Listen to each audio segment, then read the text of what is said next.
안녕하십니까. 원숭이띠 정일간의 경자년 운세에 대해서 알아보겠습니다.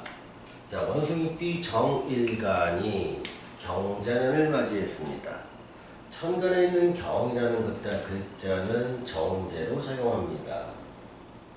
또 지지에 있는 자라는 글자는 편관으로 작용을 하면서 이 정이라는 일간 자체는 절지에 들어갑니다. 또한 자라는 기운이 왔을 때 임이나 개가 팔자에 있거나 없거나 정이라는 글자한테는 관성이 들어가는데 관성의 기운은 강화되는 것이고 병이나 정의 기운이 정의들한테는 비견이나 겁재로 작용하고 무토나 기토 이 글자는 식신이나 상관으로 작용하는데 요 기운 자체는 상당히 약화가 됩니다. 또한 원숭이띠가 쥐해를 만났을 때 장성살의 기운이라고 하기도 하고요. 보조적인 측면에서는 어떤 화개살의 기운이 작동도 합니다.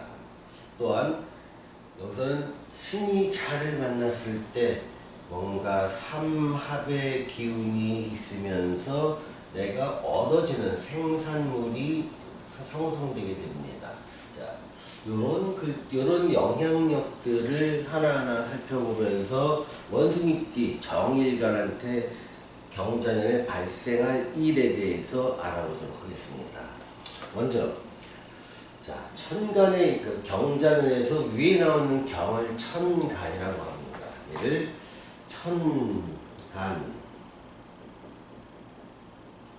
천간의 기운은 이 사람한테는요, 정신으로 작용합니다. 또 의지로 작용합니다. 또 생각으로 작용합니다.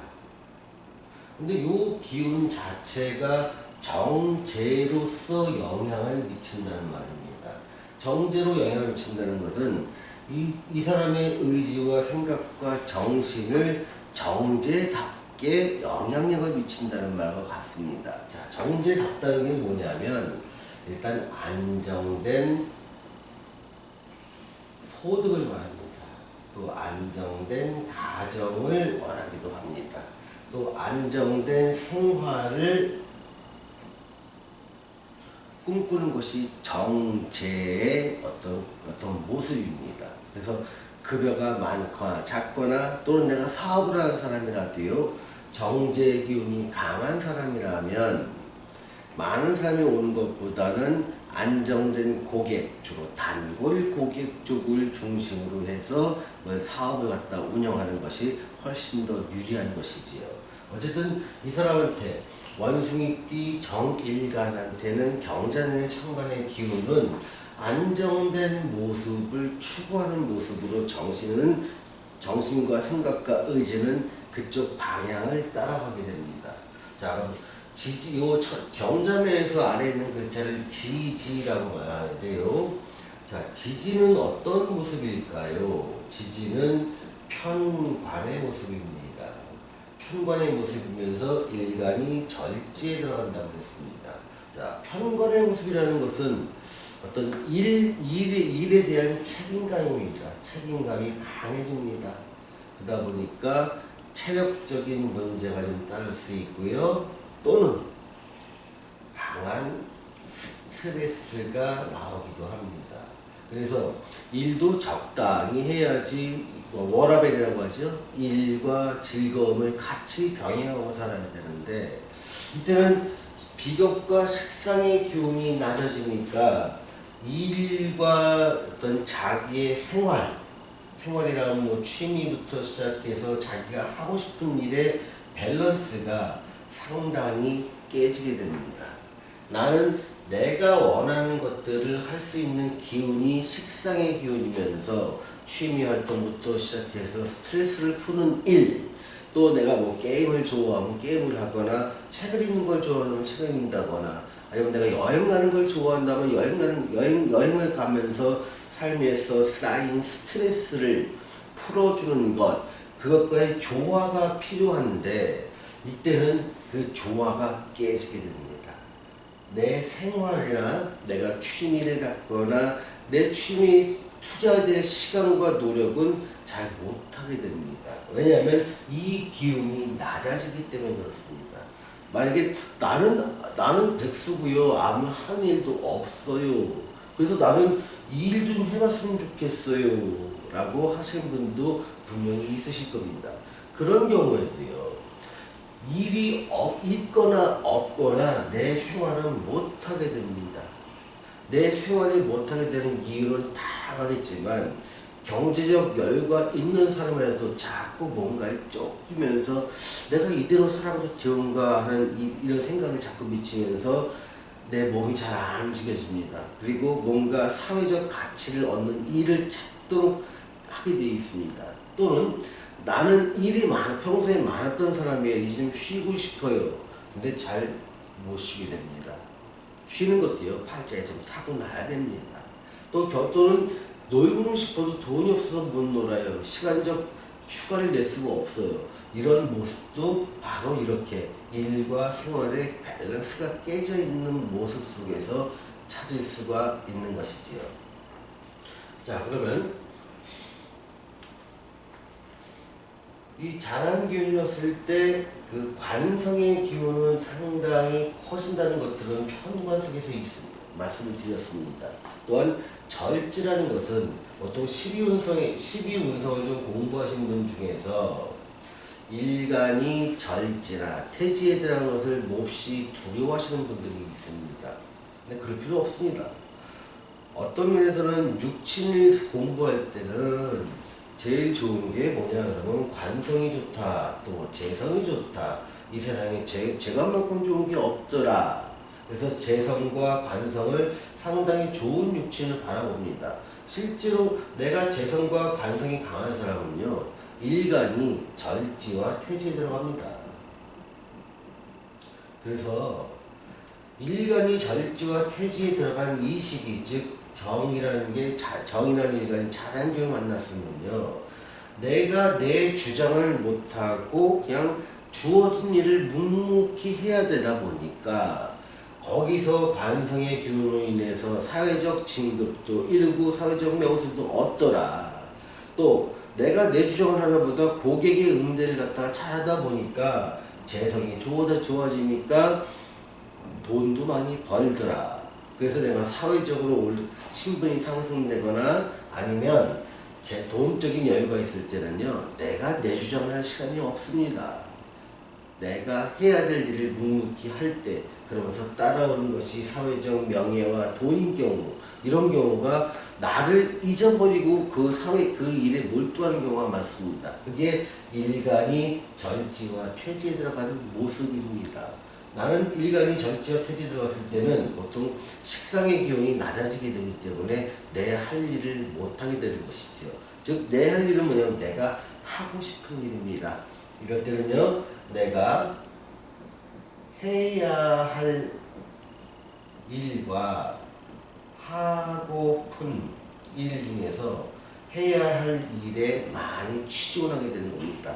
즉, 하고픈 일이 나는 여행을 가고 싶고 게임도 좀 하고 싶고 책도 좀 읽고 싶고 또 뭐 다양한 운동도 하고 싶은 것이 하고픈 일이라면 그런 것들을 미루고 내가 직장에서 해야 될 일, 또 사업을 하면서 해야 될 일에 몰두하는 시기, 이럴 때가 일간이 절지에 들어간 시기 또는 태지에 들어간 시기, 이렇게 이해를 하시면 되겠습니다.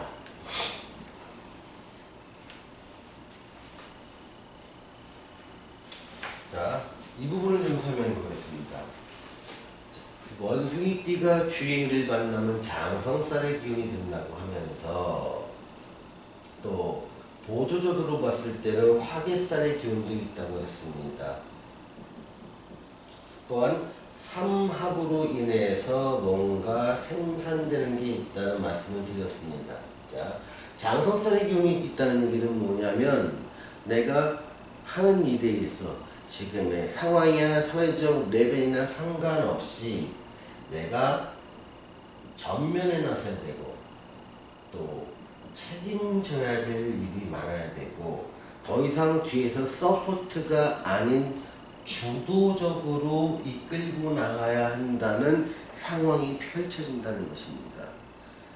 팀 단위가 작거나 크거나 사회적 레벨이 있거나 없거나 상관없이 내가 하는 일에 대해서는 내가 책임지고 주도적으로 하면서 전면에 나설 일이 있다 보니까 사회적인 보상 면에서는 상당히 긍정적이지만 스트레스 측면, 스트레스가 같이 동반되면서 체력 저하가 올 수 있는 시기다라는 것입니다. 그래서 보통 모든 운은요, 좋은 것만 잔뜩 있거나 있지 않습니다.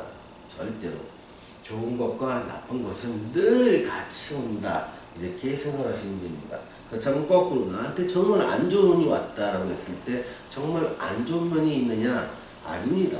좋은 면도 반드시 있습니다. 그래서 그런 것들을 집어내고 그런 것들에 대해서 집중을 할 때 인생이 조금 행복하다고 느끼지 않을까 싶습니다. 보조적으로 하객사의 역할이 온다는 것은 뭐냐면 내가 전면에 나서서 책임지고 주도해야 된다 보니까 기존의 내 삶이 A였다면 B로 바뀌는 겁니다.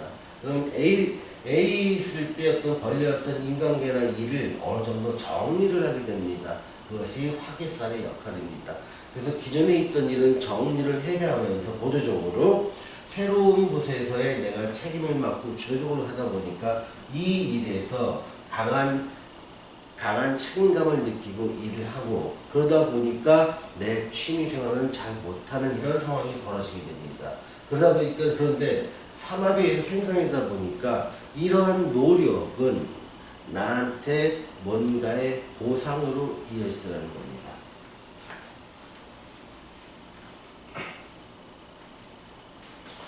자, 애정운을 보겠습니다. 애정운 쪽에서 보면 편관이 강해지고 정제가 강해질 때는 상당히 긍정적으로 보입니다. 그러니 여러분들이 미혼자라면 결혼까지도 생각을 해보실 수 있고요. 결혼의 운은 상당히 좋습니다. 다만 이런 게 있습니다. 내 팔자와 대운에 따라서 내가 배우자 복을 온전히 누릴 수 없거나 배우자를 용납하지 않는 사람도 있습니다. 이런 경우는 결혼 시기에 상관없이 어떤 결혼 후에 상당히 많은 갈등을 겪게 됩니다. 그렇지 않고 난 평범하게 그냥 애정을 누릴 수 있는 정도의 삶을 살 정도의 사주를 타고났고 대운이 있다면 결혼 연도가 상당히 중요합니다. 이렇게 관성의 기운이나 재성의 기운이 강해질 때 결혼을 한다면 조금은 더 행복하게 살 수 있는 가능성이 열려있다 이렇게 말씀드리겠습니다. 재물운과 시험운을 같이 보겠습니다. 자, 보통 관성의 기운이 강해질 때 시기에 시험운은 좋습니다. 또 취업운까지 같이 볼게요. 시험운과 취업운이 동시에 좋아지다 보니까 이때는 눈높이를 많이 올리셔서 취업을 하시는 게 좋습니다. 취업할 수 있는 곳은 많고 나는 선택권이 있는 시기입니다. 그러다 보니까 내가 선택권이 있는 시기에는 눈높이 좀 올리셔서 가능한 나한테 제일 유리한 조건을 찾는 것, 이게 필요한 시기입니다. 더 좋은 조건이 있는 것을 놔두고 미리 안 좋은 조건이 있걸 달랑 취직해버리면 좀 아깝지요. 또한 이런 경우는 국내보다는 해외 쪽에서 좀 더 기회가 많다는 것. 그러니 젊으신 분들이라면 해외 기업에 도전하십시오. 국제기구에 도전하십시오. 요즘은 우리나라 사람들 많이 나가 있습니다. 유엔에도 나가 있고요. 각종 구글이라든가 오라클이라든가 아니면 HP라든가 해서 해외 유수한 기업들 쪽에 굉장히 많이 길이 열려 있습니다. 그런 쪽에 도전하시면 이 정일관이라면 특히 훨씬 더 좋은 결과를 나타낼 겁니다. 취업은 그렇고요. 시험원 쪽에서도 보면 관의 기운이 이렇게 있고 일간에 절제에 들어갈 때 나는 꼼짝 않고 내 할 일에 집중하다 보니까 이런 경우는 시험도 좋습니다. 이런 거는 단기 시험도 좋고요. 장기 시험도 좋습니다. 여러분들의 꿈을 위해서 매진하는 거 응원합니다. 충분히 하실 수 있으니 도전하십시오. 재물운의 쪽에서 보면은 안정된 재물을 받는 것이 중요합니다. 투자는 권하지 않습니다. 다만 안정된 소득에 의한 재물을 한다면 그거는 권해드립니다. 그것들은 이제 사업을 쪽에서 조금 살펴보도록 하겠습니다. 사업운이 개인을 고객으로 하느냐 기업이나 단체를 고객으로 하느냐에 따라 달라지게 됩니다. 개인을 고객으로 하는 사람한테는 식상의 기운이 낮아지고 비겁의 기운이 낮아짐에 따라서 상당히 어려운 시기가 될 것으로 보입니다. 그러니 이때는 시설의 문제가 좀 있을 수 있고요. 또 종업원한테 문제가 있을 수 있습니다. 또는 손님들의 클레임이 문제가 될 수 있기도 하고요. 이것들은 구설로 들어갑니다. 또는 매출이 떨어져서 문제가 될 수 있습니다. 기업이나 단체나 고객을 하는 사람이라서 계약 베이스로 이 사업을 하는 사람한테는 기회가 됩니다. 이 기회는 경쟁자의 몰락에 따른 반사 기회도 상당히 많습니다. 그러니 이렇게 새로 내가 기업이나 단체나 정부를 상대로 계약 베이스로 사업을 하시는 이 정일관이시라면 힘내시고 어떤 큰 성과를 이루시는 한 해가 되시기를 기원합니다. 오늘은 원수미띠 정일관의 경제運세에 대해서 알아봤습니다. 감사합니다.